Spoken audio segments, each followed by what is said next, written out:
Hello. Andito naman ang isang OFW na magbabalita sa inyo sa larangan ng showbiz. At ang pag-uusapan natin ngayon guys, walang iba kundi ang ating megastar Sharon Cuneta. At ang chika ko ngayon guys, may nagtanong kay megastar kung ano na nga ba ang size ng kanyang pantalon. At ang sagot niya ay 26 na nga lang daw. Mapasa na all ka na lang. Wow na wow talaga. Amazing. Talagang maliit na ang size ng ating megastar. At tinanong nga siya kung saan niya ibinibigay ang kanyang mga damit. Mga pinaglumaang damit nung siya pa ay medyo malaki pa. Ang sagot niya ay ibinibigay niya sa kanyang mga kaibigan at mga kamag-anakan. Then, another chika mga kaibigan, si Sharon Cuneta ay napaiyak. Napaiyak ang ating megastar dahil nga nagtanong siya bakit ang asawa daw niyang si Kiko Pangilinan bakit hindi ibinubuto ng mga Pilipino.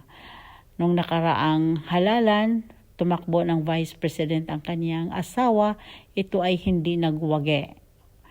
Kaya naiyak si megastar, ang tanong niya sa mga Pilipino bakit daw hindi ibinuboto. Because she knew it wasn't going to be easy. I grew up with a mayor for a father, and until just shortly before he died. When I was born, mayor na siya. Shortly before he died was the only time na hindi na mayor tatay ko. So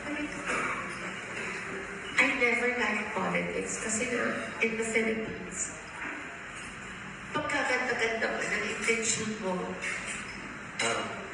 pagkaayos-ayos mo ng puso mo,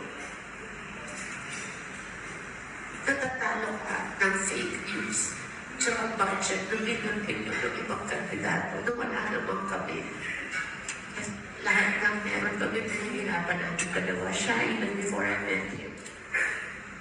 Yung clips lang yun, di ba? Pinagtatawanan natin. Pero syempre, miski paano pinaniniwala ko.